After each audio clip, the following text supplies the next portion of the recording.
और कोई टोक भी देता था तो उसको डांट भी देती थी, अच्छी तरह डांट देती थी कि तुझे और कोई काम नहीं। लेकिन सुखदेव जी कहते हैं राजन, जिस दिन से माताओं को बच्चों का बोझ लगने लगा है उसी दिन से भारत में वृद्ध आश्रम शुरू हो गए हैं भाई। नहीं, भारत जैसे पवित्र प्रदेश देश के अंदर जो अतिथि को भगवान मानने वाले हैं, आज माता पिता को वृद्ध आश्रम में जाना पड़ता है। लेकिन एक हाथ से ताली नहीं बजती।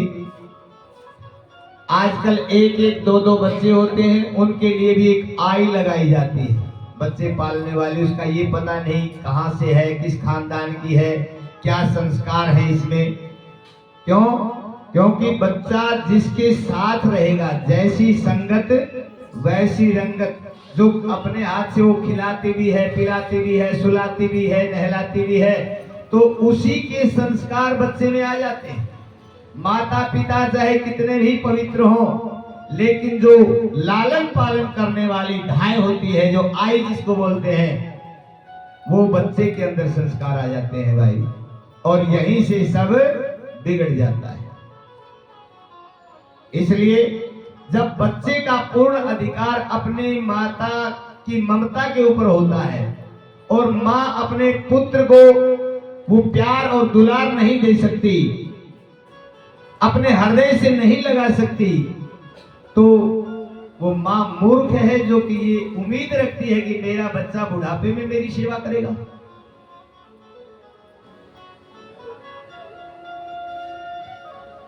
इस प्रकार से श्री सुखदेव जी महाराज कहने लगे, राजन जैसे ही तृणावर्त तो चला गया, अंत हुआ, मां ने जैसे ही देखा इतनी बड़ी आंधी, ये कहां से आ गई।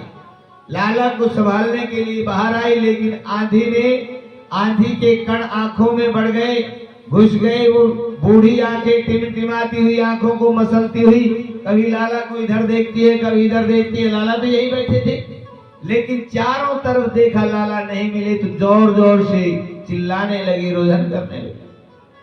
यशोदा की आवाज सुन करके सभी गोपियां दौड़े। इधर से खेत खलिहान से एक गोप आ रहा था, एक लाला को शिला के ऊपर खेलते हुए देखा। देखा ही तो नंद का लाला है, यहाँ कैसे आ गया। उठा करके घर की तरफ आए, देखा तो नंद भवन में तो बहुत बड़ी भीड़ लगी है, लाला कहाँ गए।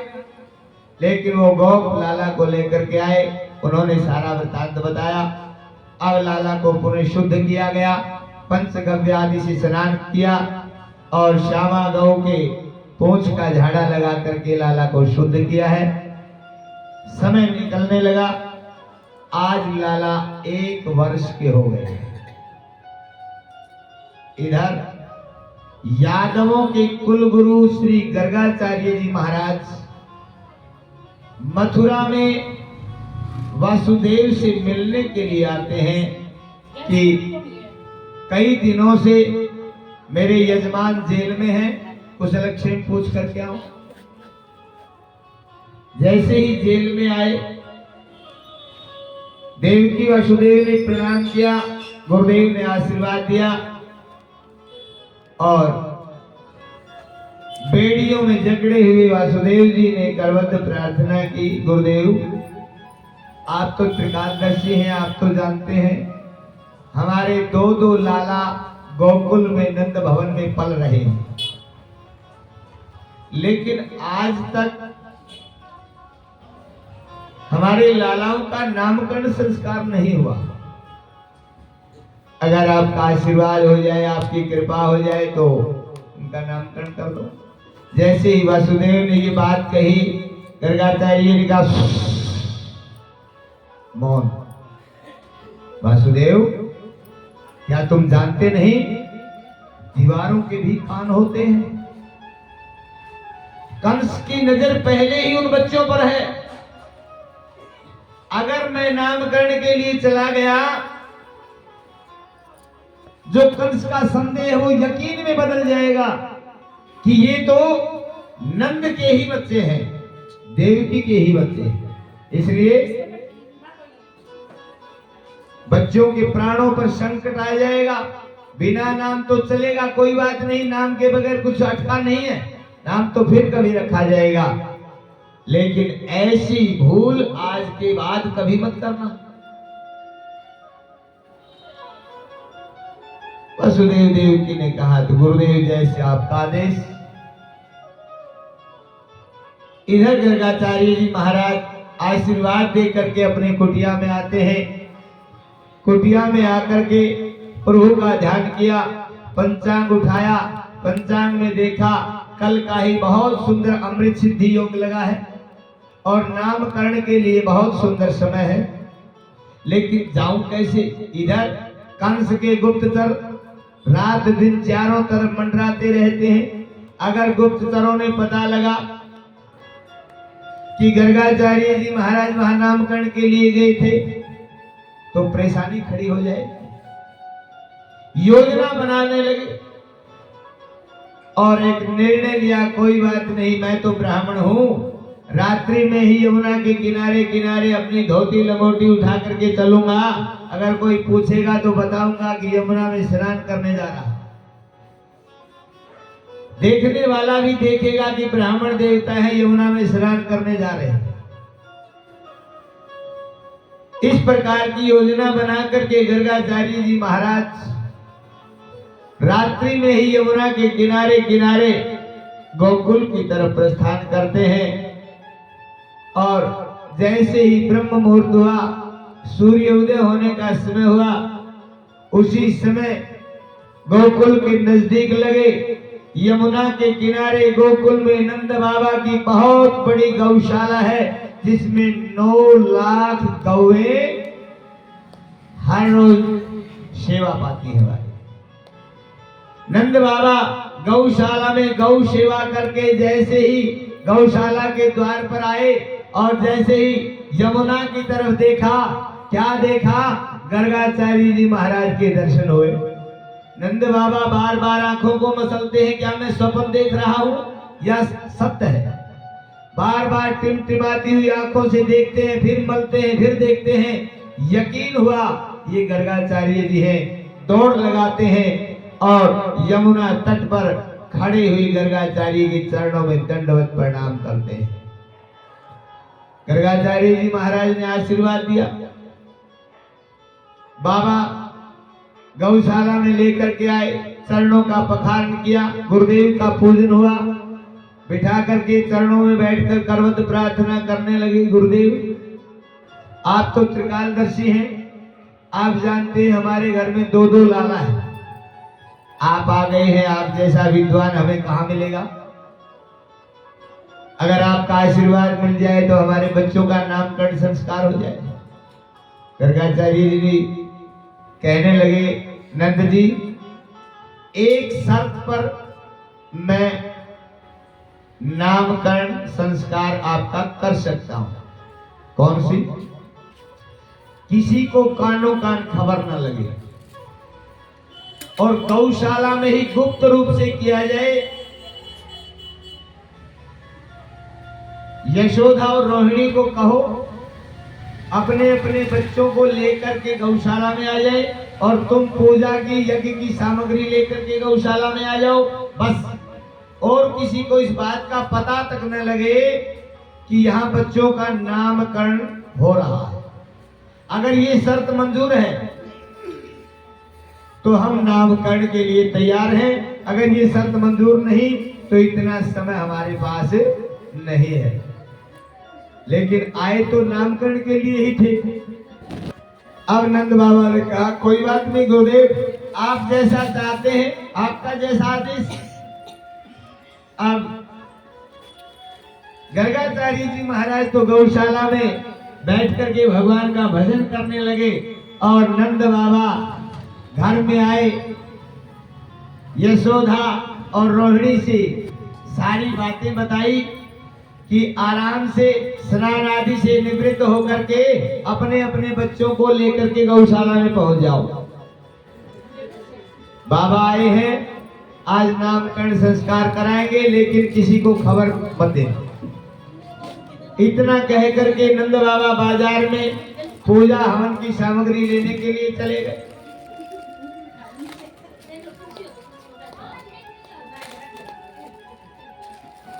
अब दोनों माताएं अपने अपने बच्चों को गोद में लेकर के गौशाला की तरफ आती हैं। आते आते अब माताएं मौन तो आ नहीं सकती, ये तो एक प्रकृति का सिस्टम है। जब दो माताएं साथ होती हैं तो आराम से नहीं चल सकती। अब दोनों अपने अपने बच्चों को गोद में लिए हैं, चर्चा हो रही है। गर्गाचार्य जी महाराज यादवों के कुलगुरु हैं, बताते हैं, इतने विद्वान हैं, त्रिकालदर्शी हैं, भूत वर्तमान भविष्य को बताते, देर नहीं लगाते। क्यों न आज परीक्षा ले ली जाए, पता चल जाएगा कितने विद्वान हैं। नंद बाबा भी सुबह बहुत बड़ाई कर रहे थे कि ये तो सौभाग्य हमारे जो बाबा इधर पधारे, नहीं तो इनके दर्शन भी नहीं होते। ऐसा सोच करके दोनों माताओं ने अपने अपने बच्चों को बदल लिया। रोहिणी का बच्चा बलराम माँ यशोदा ने अपनी गोद में लिया और कन्हैया को रोहिणी ने अपनी गोद में लिया। गौशाला में आए, नंद बाबा भी पूजा सामग्री लेकर के आए। यथासमय पूजा हुई, यज्ञ हुआ और जैसे ही नामकरण के लिए पंचांग उठाया, बाबा ने उसी समय के लगन नक्षत्र ग्रह चाल को देखा और यशोदा की तरफ जैसे ही देखा, यशोदा की गोद में जो बच्चा है, बाबा कहने लगे, जो यशोदा की गोद में जो बच्चा है ये रोहिणी नंदन है। और इतना कहते ही दोनों माताएं एक दूसरे का मुंह देखने लगी। ये तो बाबा ने शुरुआत में ही पता चल गया। बाबा ने कहा ये बल के धाम है और इनका गर्भ श्राव होकर के, यानी कि योग माया के द्वारा एक गर्भ से दूसरे गर्भ में स्थापना हुई है, इसलिए इनका संकर्षण हुआ है। बल का धाम होने के लिए इनका नाम मैं बलराम रखता हूं। बोलिए बलराम जी महाराज की। अनेक नाम बताए। संकर्षण होने से इनको संकर्षण भी कहेंगे। इनका हथियार होगा हल, लोग इनको हलधर भी कहेंगे। और जैसे ही रोहिणी की गोद में बैठे हुए नीलमणि को देखा और जब एक भक्त और भगवान की आंखों से आंखें मिली, बाबा अपने आप को रोक नहीं पाए, मूर्तिमान हो गए। अपलक होकर के निहारने लगे। पलक झपना बंद हो गई, हिलना डुलना बंद हो गया, मानो खुली आंखों से ही बाबा समाधि में चले गए हो।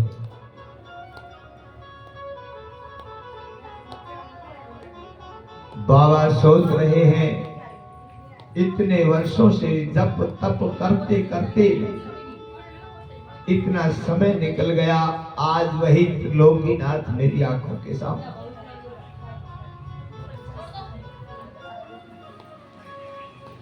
नंद बाबा, मां यशोदा, रोहिणी इस तरह बाबा की दशा देख करके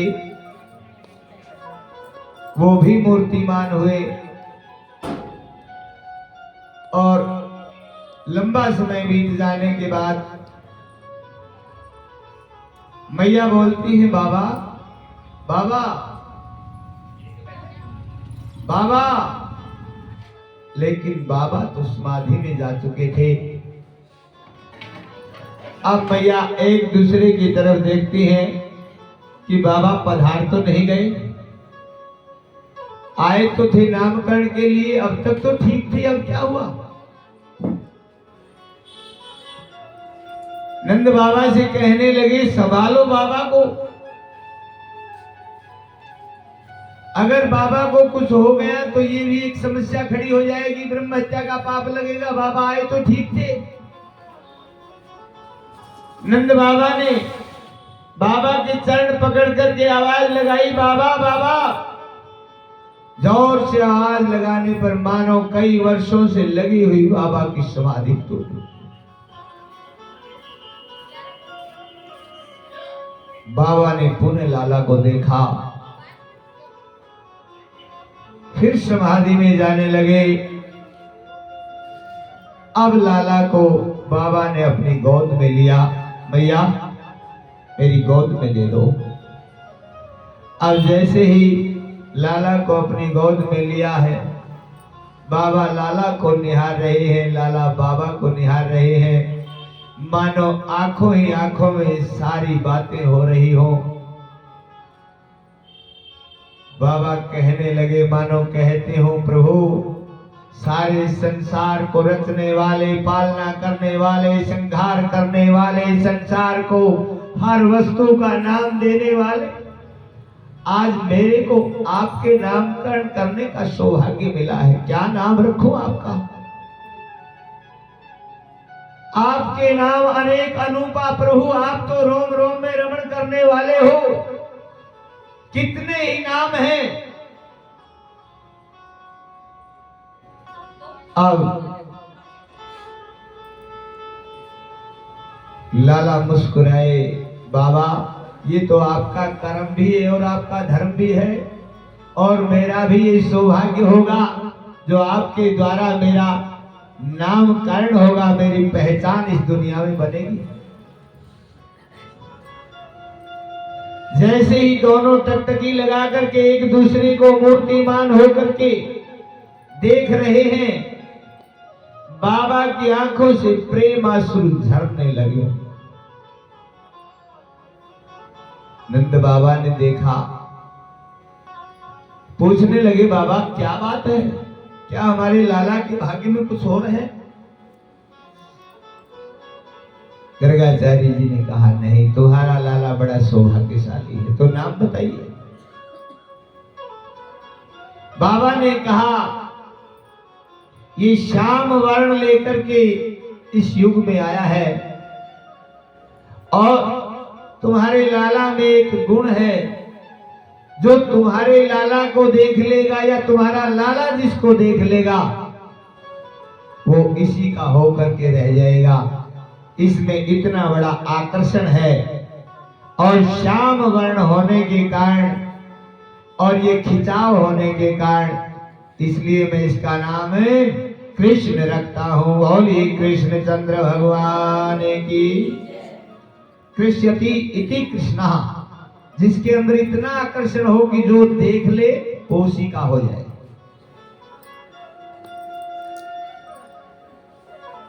अब तो बाबा नाम तो रखे गए, थोड़ा इनका भाग्य भी बता दो, हमारे लालाओं के भाग्य में क्या है। बाबा ने कहा, बाबा इसका क्या भाग्य बताऊं, ये तो इससे बड़ा तो भाग्यशाली संसार में कोई है ही नहीं। सभी गुण और लक्षणों के धाम हैं, और जैसे ही कहा, बाबा ये तो साक्षात भगवान है, जैसे ही कहा, गोद में बैठे कन्हैया ने छोटे छोटे हाथों से, दोनों हाथों से बाबा की दाढ़ी को नोचा, खींचने लगे। बाबा ये क्या कर दिया?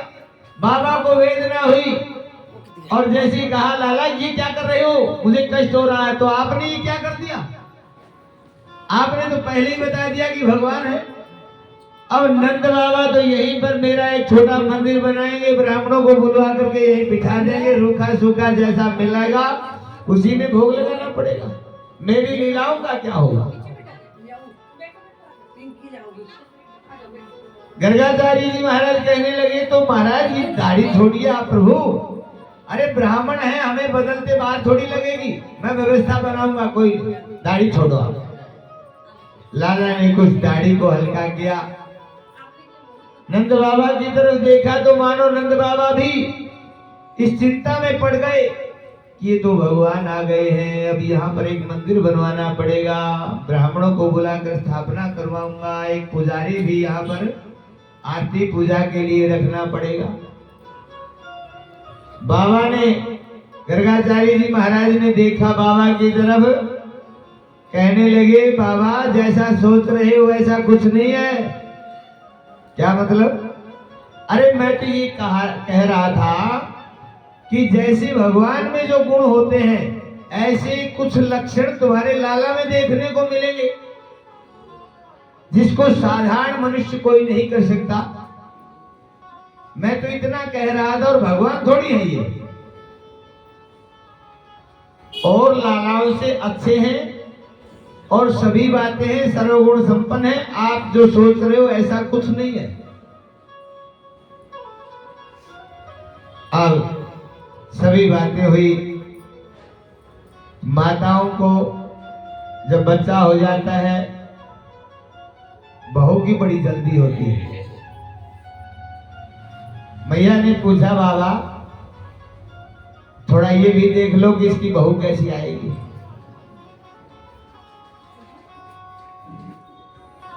गर्गाचार्य जी महाराज कहने लगे मां, इनका सप्तम स्थान कुछ विचित्र है, राहु के साथ संयोग बना हुआ है, शुक्र और बुध का मंगल की दृष्टि है, और शनि भी तीसरी दृष्टि से इन्हें देख रहा है, इसलिए कुछ कह नहीं सकते।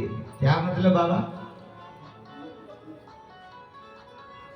मतलब भैया ये है कि जब ऐसी स्थिति होती है उस समय सप्तम स्थान का प्रभाव इतना बढ़ जाता है कि हम ये नहीं बता सकते कि इसकी शादियां कितनी होंगी। शादियां तो होंगी, जहां जाएगा वहीं से दुल्हन ले आएगा।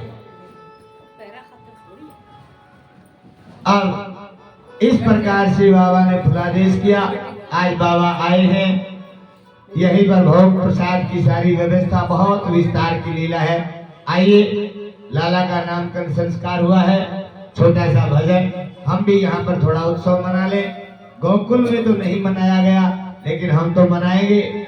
वो तो भयभीत थे, हमें थोड़ी भय है। हमारे साथ तो लाला विराजमान है। बोलिए वृंदावन बिहारी लाल की, बाल कृष्ण भगवान की।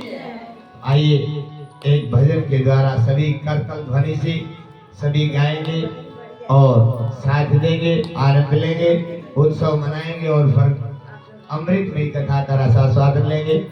बोलिए बाल कृष्ण भगवान की, बोली कृष्ण कन्हैया लाल की। आइए, प्रभु को रिझाएगी सभी माताओं का सुना हुआ भजन है, मेरे साथ में तभी गाएंगे।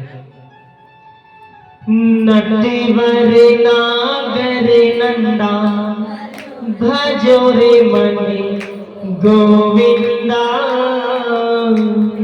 श्याम सुंदर मुख चंदा भजो रे मने गोविंदा। कि नटवर नागर नंदा भजो रे मने गोविंदा, भजोरे मने गोविंदा, श्याम सुंदर मुख चंदा भजोरे मने गोविंदा, श्याम सुंदर मुख चंदा भजोरे मने गोविंदा।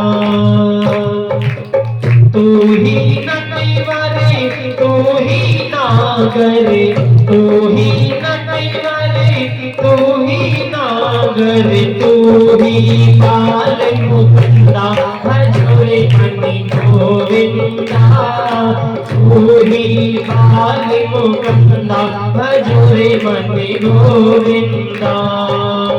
सब देवन में कृष्ण बड़े हैं, सब देवन में कृष्ण बड़े हैं, जो तारों में चंदा भजोरे मने गोविंदा, जो तारों में चंदा भजोरे मने गोविंदा।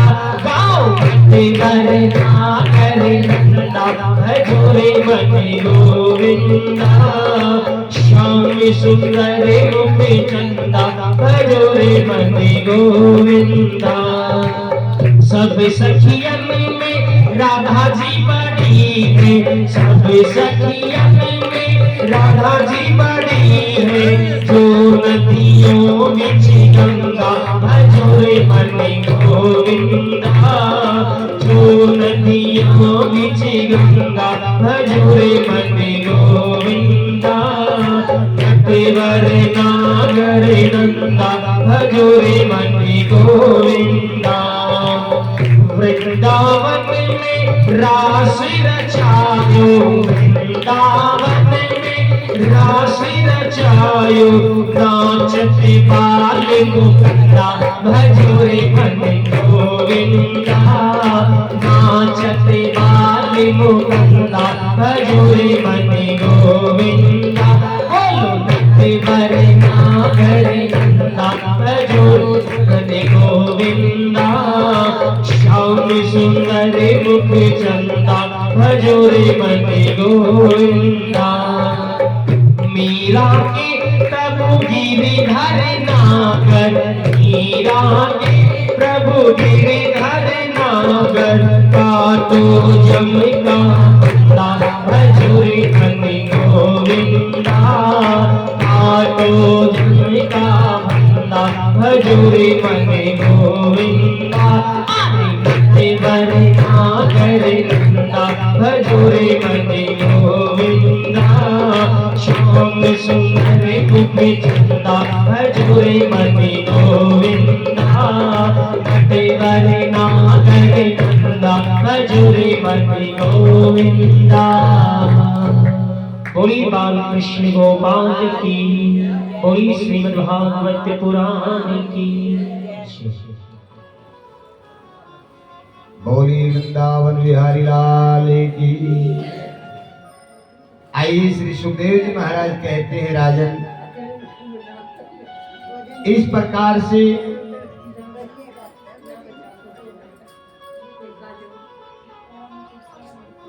अब लाला दौड़ लगाने लगे हैं।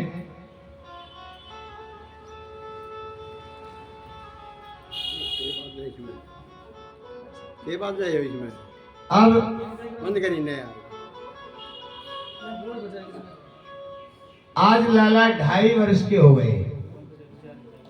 बेकार काम है। अब लाला बच्चों के साथ खेलने लगे, अनेक प्रकार की क्रीड़ाएं करने लगे और बच्चों की टोली में कुछ बच्चे लाला ने कमजोर दिखाई देने लगे। तन सुखा मन सुखा मधु मंगल आदि देखा, कुछ बच्चे कमजोर हैं।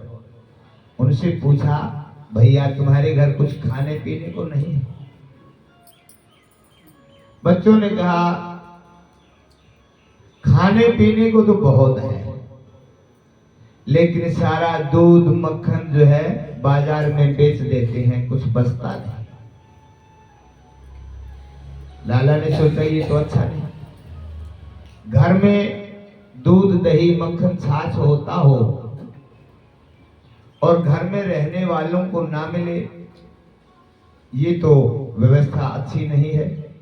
इस व्यवस्था को बनाने के लिए लाला ने एक योजना बनाई और एक दिन माँ यशोदा ने ताजा ताजा मक्खन निकाल करके रखा था और अपने ही घर से ताजा मक्खन की चोरी करके लाला आ गए। सभी बच्चे एकत्रित हुए।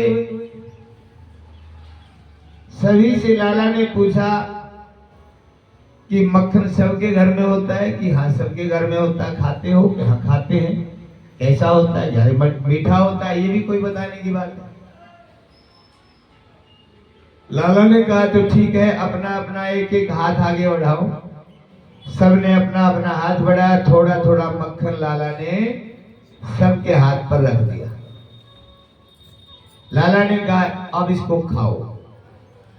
सबने खाया। लाला ने पूछा कैसा लगा? सबने कहा तो बहुत मीठा है। क्या घर में खाते हो ऐसा मीठा मिलता है? ऐसा मीठा तो नहीं होता। ये मीठा अच्छा है? ये तो बहुत मीठा है। तो ये मीठा कैसे है, ये मिठास कहां से आया? तो ये तो पता नहीं, घर में तो मिलता है लेकिन इतना स्वादिष्ट, इतना मीठा तो नहीं मिलता। तो लाला ने कहा, क्या बता सकते हो ये मिठास कहां से आया? सभी बच्चे मौन हुए। लाला ने कहा, तो मुझसे पूछो। सबने एक साथ कहा, तो तुम ही बताओ बाबा, तुम ही समझदार हो। कन्हैया ने कहा, ये मक्खन इसलिए मीठा है क्योंकि ये चोरी का है। घर की खांड किरकिरी, चोरी का गुड़।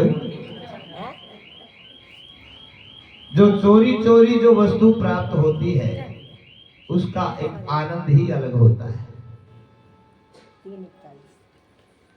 तो कन्हैया समझाने लगे, चोरी चोरी में जो वस्तु मिलती है, चाहे 2 कौड़ी की हो, करोड़ों की नजर आती है, और जो पास में होती है चाहे करोड़ों की हो, 2 कौड़ी की लगती है।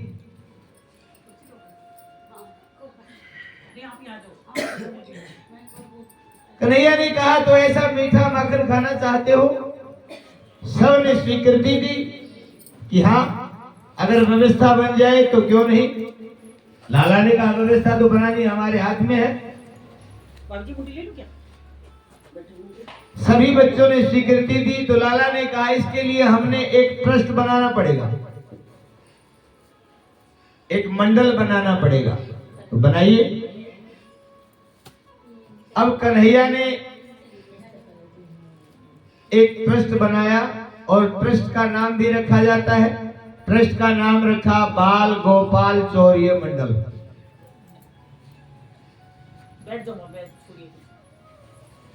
अब कन्हैया उस ट्रस्ट के प्रधान बन गए, लेकिन ट्रस्ट में और भी कार्यकर्ता होते हैं। कोई कार्य संभालने वाला, कोई देख रेख करने वाला, कोई इधर उधर जाने वाला, और कोई भी ट्रस्ट बनता है तो उसकी कुछ शर्तें भी होती हैं कि हमने इन शर्तों के ऊपर चलना होगा। तो सभी पदाधिकारी इकट्ठे हुए, शर्तें बताई गई कि देखो, अब हम इस ट्रस्ट को आगे बढ़ाएंगे तो इसमें सबसे पहली शर्त तो ये होगी कि हमने ताजा माखन खाना है, बासी नहीं खाना। कैसे मिलेगा? सबने अपने अपने घर में इस बात का ध्यान रखना है कि आज मैया ने ताजा माखन निकाल कर कहां रखा है। दूसरी बात। तीसरी बात यह है कि सबने इतना ध्यान रखना है कि घर खाली कब होता है, क्योंकि जब घर में कोई होगा तो घुसने थोड़ी देगा। और अपने अपने घर का तो पता होता है, मैया कब जाती है बाहर, बाबा कब बाहर जाते हैं। घर खाली कब होता है। चौथी शर्त रखी, अगर हम ये कार्य करेंगे तो एक दिन पकड़े भी जाएंगे। अगर जब भी कोई पकड़ा जाए तो पिटाई कितनी भी हो जाए, एक दूसरे का नाम नहीं बताना है। पूरा मंडल कलंकित थोड़ी करना है। जो भी मिल जाए रंगे हाथों, बस वो सारा आरोप खुद के ऊपर ही लगवाए। पूरा मंडल कलंकित नहीं करना, पूरे ट्रस्ट को कलंकित नहीं करना है। अब सभी शर्तों को मंजूर किया और ट्रस्ट ने अपना कार्यभार संभाला और आगे बढ़े। कार्य प्रारंभ हुआ। हर रोज ताजा मक्खन खाने लगे। जिसके घर में चोरी होती है वो तिल मिलाते हैं, लेकिन पता नहीं चलता कि मक्खन गया कहां। कोई निशान भी नहीं छोड़ते। कुछ समय निकल गया तो इसकी चर्चा देखते देखते गोकुल में फैलने लगी। और ज्यादा प्रचार तो माताएं ही करती हैं, क्योंकि मक्खन तो माताएं निकालती हैं, देख रेख भी उनकी होती है।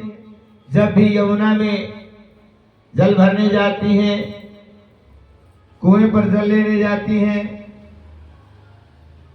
कहीं खेत खलिहान में जाती हैं, गौ सेवा करने जाती हैं, गोबर बीनने जाती हैं, कहीं भी जाती हैं तो 2 4 5 7 इकट्ठी हो ही जाती हैं तो चर्चा चलती है। अब चर्चा चलती है, बहन मक्खन निकाला था, पता नहीं मक्खन कहाँ गायब हो गया। अब दूसरी ने देखा, तीसरी ने देखा, ये चलते चलते उन्होंने शरारती बच्चों को भी देखा कि बच्चे तो शरारत नहीं करते हैं। किसी ने कहा नहीं बच्चे तो ठीक है, ये तो छोटे छोटे बच्चे हैं, देखो वैसे तो शरारत कर लेते हैं, किसी के मटकी में कंकर मार दिया, किसी की एंडी फेंक दी, किसी का मटका जो है फेंक दिया, लेकिन ऐसी शरारत नहीं करते। क्यों? क्योंकि मक्खन सबके घर में होता है। ये चोरी का इल्जाम मत लगाओ। बाकी शरारत तो हर रोज करते थे, आते जाते अनेक प्रकार की शरारतें थी, लेकिन चोरी का तो ऐसा नहीं हो सकता। अब ये चर्चाएं फैलने लगी तो एक बार काफी गोपियां एकत्रित थी और काफी गोपियां होने के कारण यही चर्चा चली तो कोई 10 दिन पहले, कोई 1 सप्ताह पहले, कोई 15 दिन पहले, इस तरह करते करते एक ने कहा बहन परसों की बात है, तो एक कल वाली भी आ गई कि कल की बात है, परसों की नहीं। जैसे ही मैं मक्खन निकाल करके गौ सेवा के लिए आई, आकर के देखा तो मक्खन नहीं मिला। तो उनमें एक समझदार गोपी थी,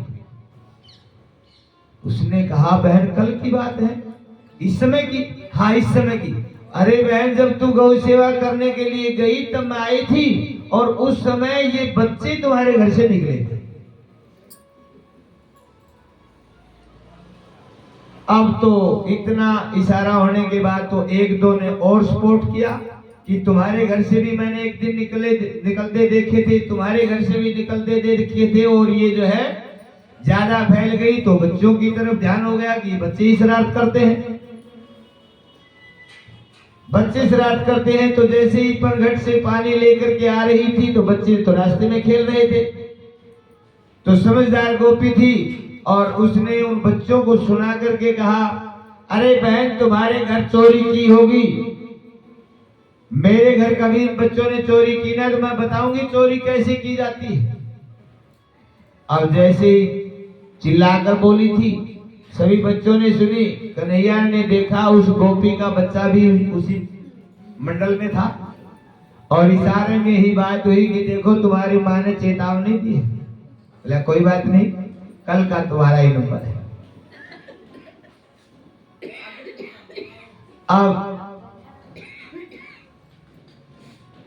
अब जो है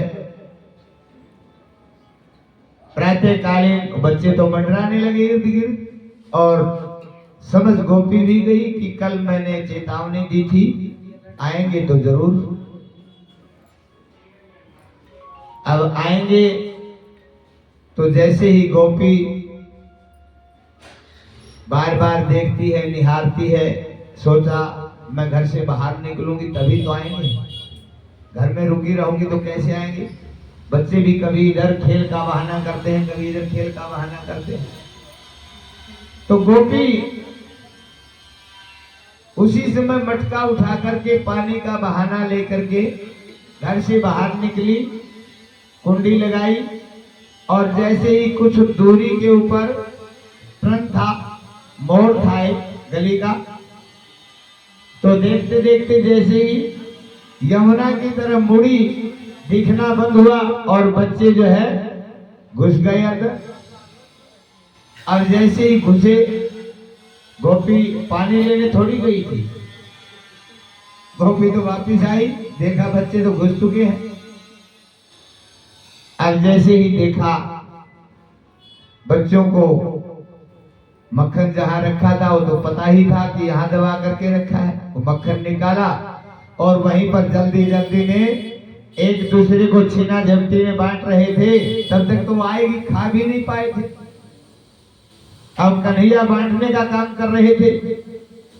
अब जैसे ही देखा बाहर दरवाजे की आहट हुई और सभी बच्चे जोर से चिल्लाए और गोपी की दृष्टि पड़ी, हाँ मटकी किसके हाथ में।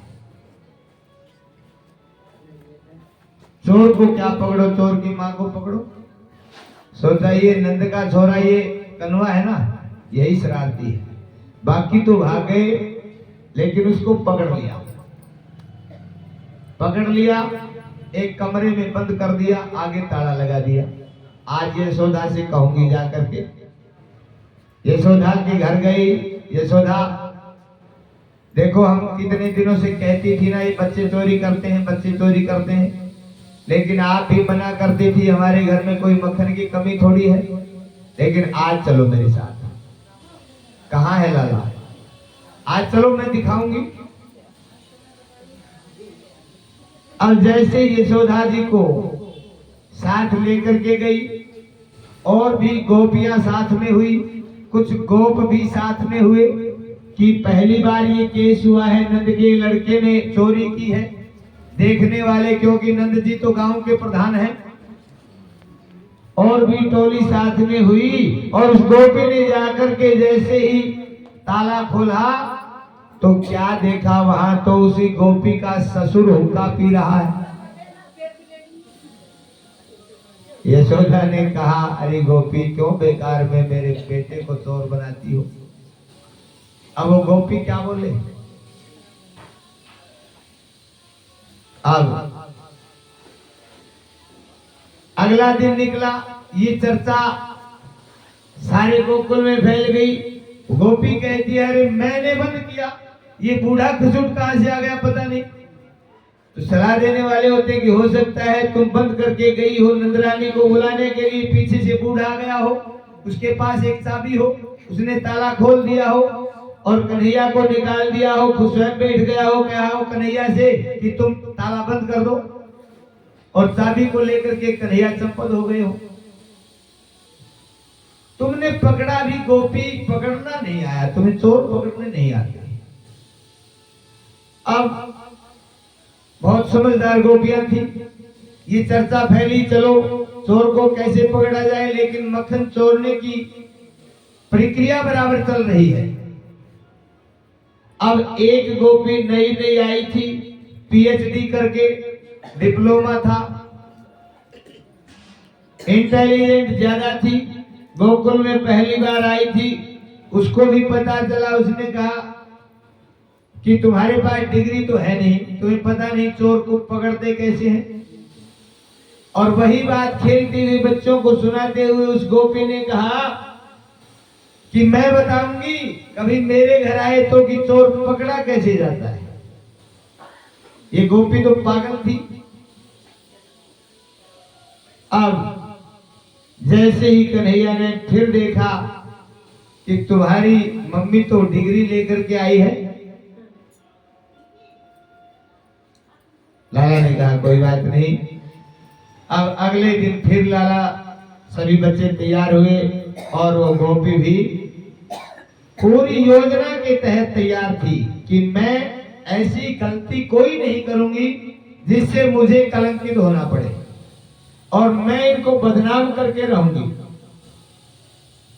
अब पढ़ी लिखी गोपी थी, योजना बनाई कि चलो गौ सेवा करने के लिए गौशाला का बहाना लेती हूँ, कुछ आटा वगैरह लेकर के गौ सेवा करने के लिए गौओं के पास जाने का बहाना बनाया, और मक्खन को घर के सबसे ऊपर जो है टांग दिया।